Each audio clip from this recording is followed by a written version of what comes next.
Мен Камбаралиева Гүлзия Бегалиевна. Ушчулук менен качантан бери алектенип, качантан бери иштеп калдыңыз? Бир 18-ге чыккан, 17-ге чыккан кыз бала малыбызда ушундай нерселер ошол заманга жараша талап болчу да ошол маалдачы. Ошол маалда айылдарга барып килем согуп кичине каражат тапкыбыз келип ушинтип барат элек.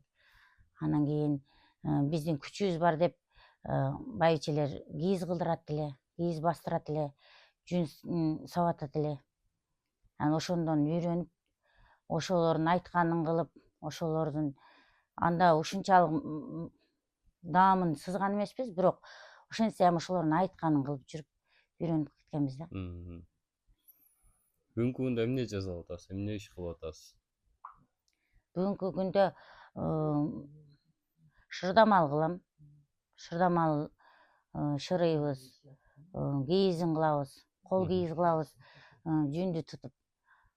Андан кийин термени көрүп, термеге кызыктым эле, ошону термени үйрөнүп, терме үйрөнгүм келип жүрөт. Азыраак суктум, бирок дагы үйрөнгүм келет. Айтты да, бала мен эми ушундайга кызыгат элем, эскини көйүн топ дейт элем. Ата, ушуну мага бересиз ата десем, айтат да. Мен өткөндөн кийин алып кет, майли сага берейин деди да. Анан апама айттым, апа, ушул атам айткан го деп, анан атам өткөндөн кийин алып келем да. Атаңыз 90го? Атам 90го чыгып өттү. 2 жыл, 3 жыл болуп калды. Ушуну кайненем өзү койдун жүнүнөн ийрип, боекко салып боеп, анан кийин баласына ат жабууга берген да. Анан ушуну согуп атканда өзүм дагы кошо көргөм, анан үйрөнгөнмүн. Ал эмесинчи, сокконунчу. Ушу элечек тууралуу көп нерсени ушул кийип жүргөндө анан баамдадым. Бир жерге бир жыйынга барып калганда бир эже айтып берди. Биз баарыбыз эле киет элек өзү буну деле. Ошол заманына жараша болуп, ошол маалда чоң энем менен тайынем элечегибизди орустар келип десемби, ушундай да, совет маалында келип касылка кылып, жолуктай кылып, 4 бөлүп, 4 буруштук кылып туруп, жолукту салынып, эркектерге кошулуп ишке чыккыла талаага деп бригадтар элечеги чечтирип салган деп, ошентип ыйлап отурушканы эсимде деп айтат да. Анан элечек кийген өзү салттай турмушка чыккандан баштап элечек кийилет экен да. Ага чейин кыз балага элечек кийилбейт экен.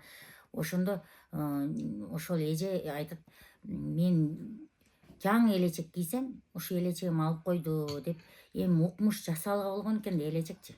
Байдын колунда бар адамдын аны сайын себине жакшылап жасап бергендир. Анан ошондо ошол элечегим кийгенге мага мүмкүнчүлүк болбой калды деп ыйлаган экен да. Ушундай заман келген депчи. Азыр деле мисалы эме деп атпайбызбы, жоолукка өтпөй атат, жоолукка өтпөй атат депчи. Ошол маалда деле жоолукка, ушу биздин азыркы чалынып жүргөн жоолугубузга өтүш кыйын болгон экен да, алар үчүн өтө чоң удар болгон дегендей элестеттим да мен ошондочу. Себеби алар өзүлөрүнү сүйүп жакшы көрүп аткан нерсесинен айрылган экен да.